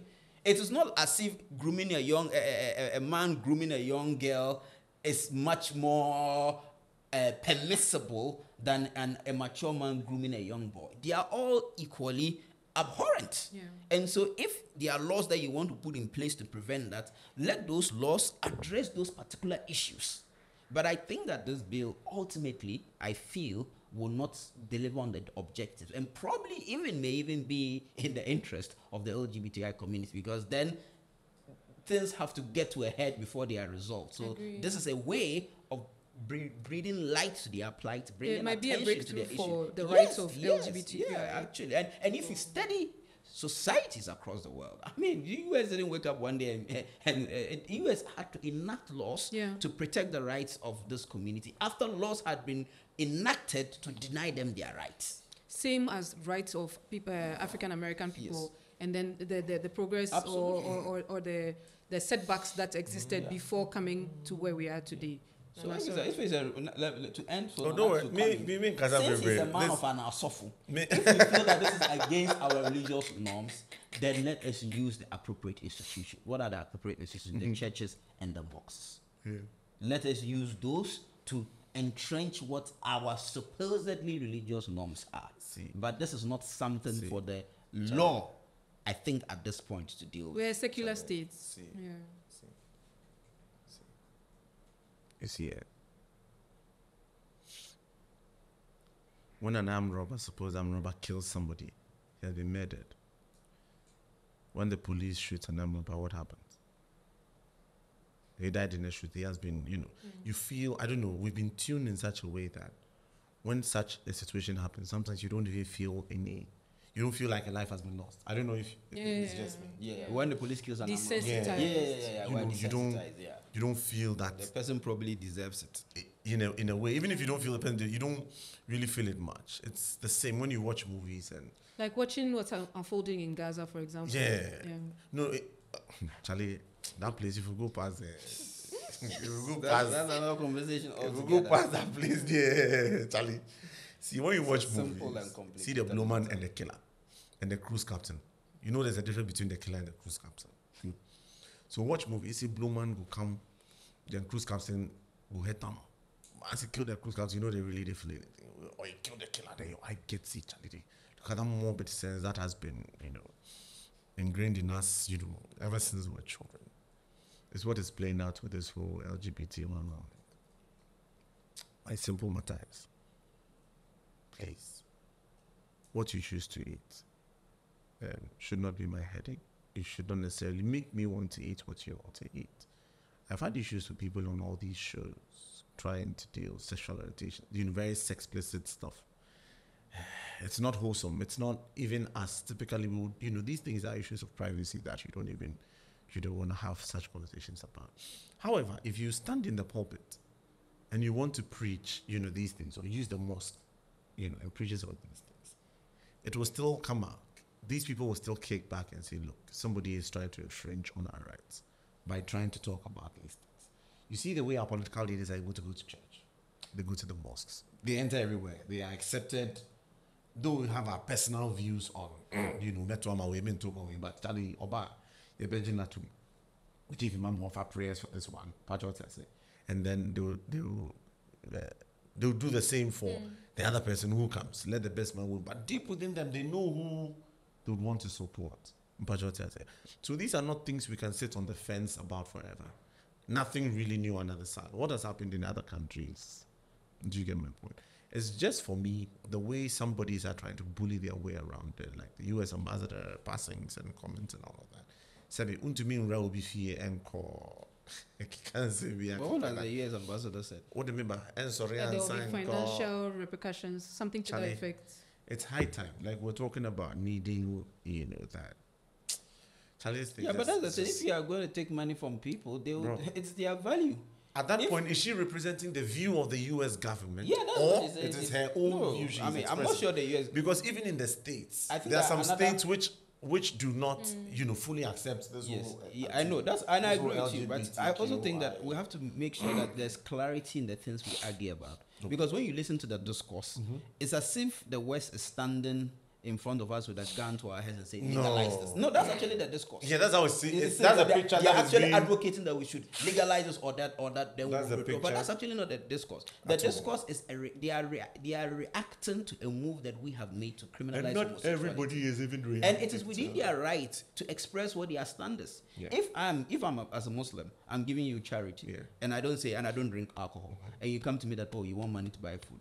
It is my right in giving you that money to say, I don't want you to use that money to go and buy alcohol. Of course. Yes, like, right? Because forgive you, but they tell you so, what they and want that's to for do. conditions. Every aid that we take in this country comes with conditions. Yeah. So they are saying that this is their conditions, well, we can't prevent them from saying that, right? This is my very personal, very honest point. Do you want to do your personal view on camera? Maybe you shouldn't. Maybe I shouldn't do my personal view, whichever way it is. Let me save you, my dear friend.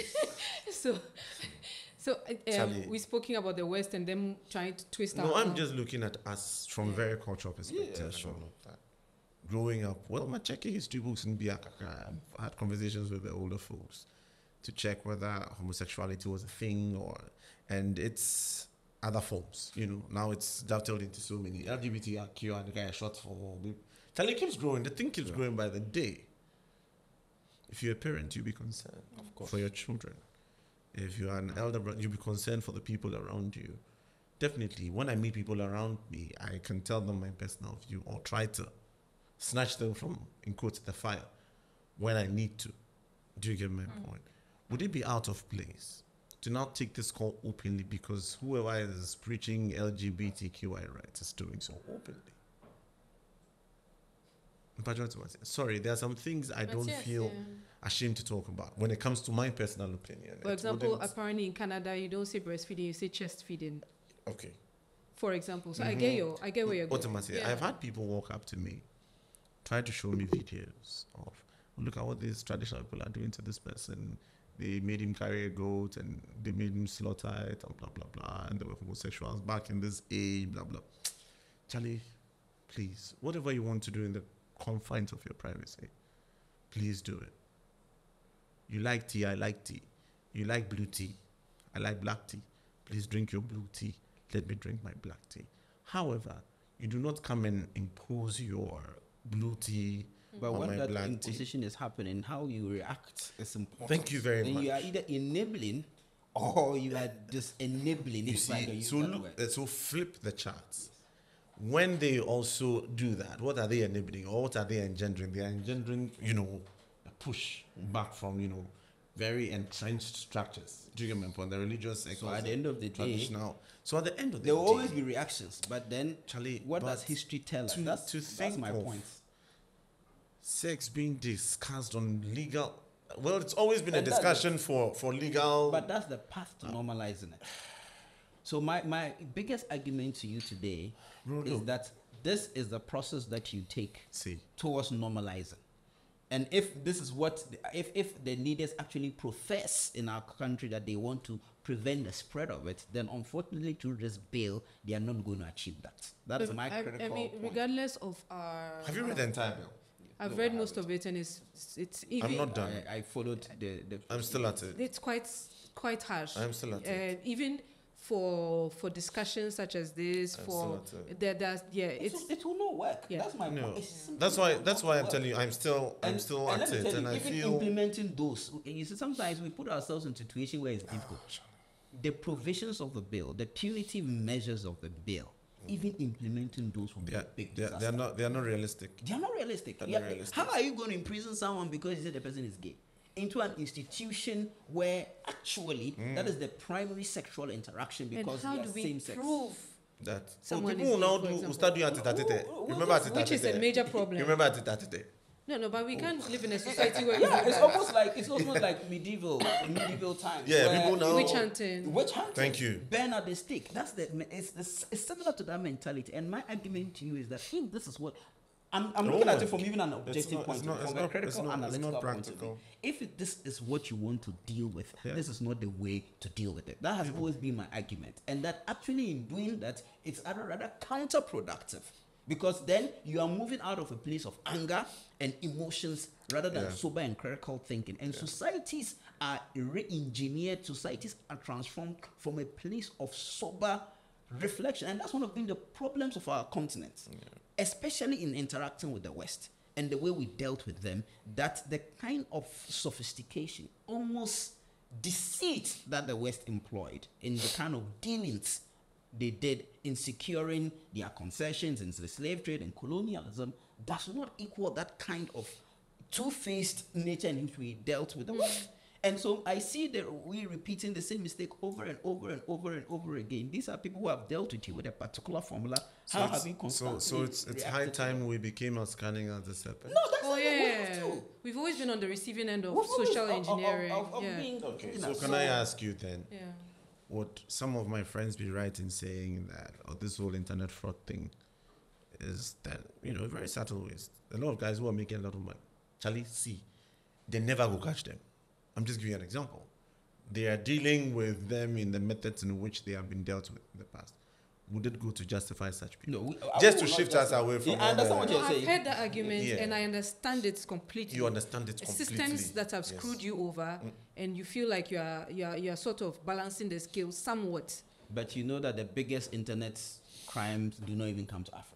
Right. So as for crime is crime. Crime is everywhere. Crime is in the US, crime is here, crime is there. So it's crime plain simple. Calm down. We can look for all kinds of justification for it. Well, I was going to go back to that. Yeah. I was going to touch on the Tettey Cocoa issue. All in relation to how this also connects to the global system. That's exactly where I was going to look at it. When you're talking about crime is crime. Yeah. I went to the Tettey Cocoa farm sometime, and the tour guide was like, and Tettey, she smuggled cocoa. I was like, hey, in front of all the tourists, I was a tour guide. I was like, please hold it right there. Did Tettey bring cocoa to Ghana, or Tettey smuggled cocoa to Ghana? What happened to all the gold that moved from here to that side? Was it stolen? Was it smuggled, or it was taken there? That's what you don't know what you're meaning. In Chi, we say, send how you sell what you have is how it will be bought. In learning to retell our stories. These are some of the narratives, Learning to retell our stories. Learning to retell our stories, the right way.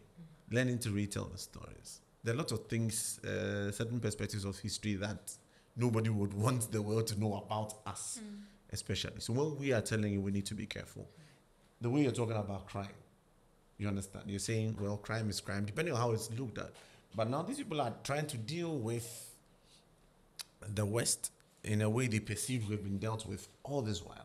That is why they're employing some of these techniques. Yeah, but so I mean, but it's a crime. I'm not saying. No, I don't doubt it's a crime. Slave trade was a big crime. Of course, but it didn't stop them from using slave trade to build their industrial base. Well, they've done it. Yes, yeah. So that's my point. It's a crime. So we'll call it a crime. But whether that crime would have some overarching benefits in the future, that's because look at the Nigerian music industry today. Funded through, they will tell you that some of the funding came from some of these criminal activities. Look at gangsterism in the United States. Of course, a lot of illicit money went into establishing legitimate businesses we know today. I mean, look at some of the institutions that we have, the financial institutions that we have. They go get their way, or Barclays Bank trace their roots to slave trade, but they become legitimate. So maybe things can start as crime, they can start as legitimate, but whatever be the case. But I want to connect this onto the larger global sphere, right? As you mentioned from the very beginning, there's going to be a conservative pushback all around the world. In some cases, there will be a liberal pushback, even with the issues of Israel and Palestine. Yeah. Whether you like it or not, the actions of Israel, however legitimate or illegitimate, will continue to create a dispossessed and angered people. And those angered people will continue to struggle for what they legitimately believe is their land. Trust me, if the roles were reversed and the Israelites were the Palestinians and the Palestinians were the Israelites, the Israelites as Palestinians will be doing the same thing as the Palestinians are doing now. Because once they feel that their homeland has been robbed, once they feel that they are the dispossessed people, once they feel that they can't fight against the might, they are going to use every means, to an end. And it comes back to the issue of whether crime is crime, whether to them or to those people who did the 7th October attack. For them, it's a justified reaction. Okay, and for the rest of the world, bring us back to the whole LGBTQI bit. You are entering a certain space, Chief. Whatever you do, our culture is the basis on which we live. And the people are telling you, in our culture, this kind of lifestyle. But then that kind of lifestyle has never been the dominant value of any culture in the world. So that argument is sometimes. It is something that is coming up. Yes. But human rights, the human rights conversation also. The human rights conversation will come up. Have you heard of people now talking about pedophiles should be looked at as a pedophilia should be looked at as a sexual orientation, and treat those people with all of that. I'm giving you an example. Too many things now would be entertained because, Charlie, look, everybody now has the liberal space to propound whatever they think it is, bring up something that should be accepted. Yes. You know? I wanted to steer this away from because and I was actually going to come to your October. Yes, I was going to come back to that. October 7th attack. Now I have a controversial view. If from just and I look at things from that's just Hamas. You're talking about Hamas. Yeah, Hamas attack on Israel. I have a very strategic way I look at things. Right. If I were an Israeli leader, obviously having suffered this in quote terrorist attack, I'll be angry. I would want to react. I would like to send my troops into Gaza and pummel the whole place down to ashes. But then, I would think that strategically, if I did that, it will continue to create the extremists who will perpetually continue to attack us, and I would have to continue to be in defensive mood forever. Yeah. How about if I say, yes, I acknowledge what they did, but I'm not going to react militarily to this issue? I would have won some kind of public sympathy to legitimize my whatever I want to do, and I would have found a way of dealing. Maybe it's an idealistic position, but my point is that with this particular Israeli intervention, it hasn't made or it will not make Israel any safer than it was. And all this with the timeline starting at October of last year. The timeline actually started 70 years ago. That's from the Palestinians. From the Palestinian side. So from the Palestinian side, yes. that was very legitimate. Yes. And apparently, allegedly, Israel had knowledge of that attack and let it play out as some kind of launch pad for what they had to do. And I would say that Israel has two options. One option is the final solution. It's either they completely exterminate every single person in Gaza. It's either they do that and clear everybody, and they are all killed and dead, and they occupy the place with the backing of America and the other powerful nations on this world, or they genuinely seek a two-state solution and end the occupation. Those are the only two methods. And here's the danger. If Israel attempts to completely exterminate Gaza, there's going to be an unprecedented reaction from the Arab world. From the world, it will come to a point that even Saudi Arabia, even America, at a point will say enough is enough. Yeah, because you can't watch the atrocities on the scale we are watching and remain. Not fair. It will come to a time that you'll say in it. So for me, I look at the situation, and someone told me that, and one of my mentors told me that he feels that this thing, it may either end with some proper solution or it will end in a major global disaster. So, because we have, I think, about 5 minutes left. Global disaster seems 3 minutes left. Seems more imminent. Are these the last days of the Grand America? Well, for someone who does history, looks at civilizations, I wouldn't say it's the last days of... nations, civilizations have a way of reinventing themselves. But one of the things that we can also say is that the lifespan of great nations have become shorter and shorter. The Egyptian civilization lasted for probably 3,000 to 5,000 years. The Roman civilization was shorter than that. The British Empire was shorter than that. So maybe America is also about 200-300 years or so in terms of its even its global power. It's actually about 50 years after the Second World War, right? So I think that currently America will still be a significant power for a time to come. But I agree that we're entering a multipolar world, and that's the way the world will be 50 to 100 years from now. I'm not too sure, but I still think that America will still be a power going forward. But that power may be significantly, challenged by others. And also because, power is also culture. Once Americans' cultural leadership is affected, their military leadership, financial leadership may also be affected in some ways. And that will also happen because of conservative pushback, because America may be pushing a world order that is too liberal for the ability of the rest of the world to countenance. And there may be a cultural pushback as well from that aspect. We can see the pushback internally, but that pushback may have a much more legitimate global platform. And what may save countries like Ghana, who are enacting all of these harsh conservative laws, is when there's an alliance of conservative states backed by conservative, powerful countries. Wow. Nana, Nana says, close us out with something from the calabash of the writer king. With what I saw in Qatar, with what I saw in Dubai, with what I see Africa gradually turning into, starting from Rwanda and gradually the force spreading. America definitely will not live forever. Yeah, Charlie, people are doing things. Trust me. People are gradually opening up and daring systems without necessarily being loud. Without necessarily being loud. People are really putting a lot of structures in place. People are engendering change without necessarily, throwing their weight about and all of that. I always call America a cultural melting pot. Of course. Really, That's their America biggest power. is a cultural melting pot. And so if all these people from different backgrounds make America great and want to go back home, then make us great and strong. But then my question is, every great nation has where is Ghana going to be in the next 50, the next 100? It's something We need to find our place. It's really something I'd like to see if I was gifted with life to see. Going back there, seeing I know, that. right? Yeah, oh, Charlie, this conversation was too impressive.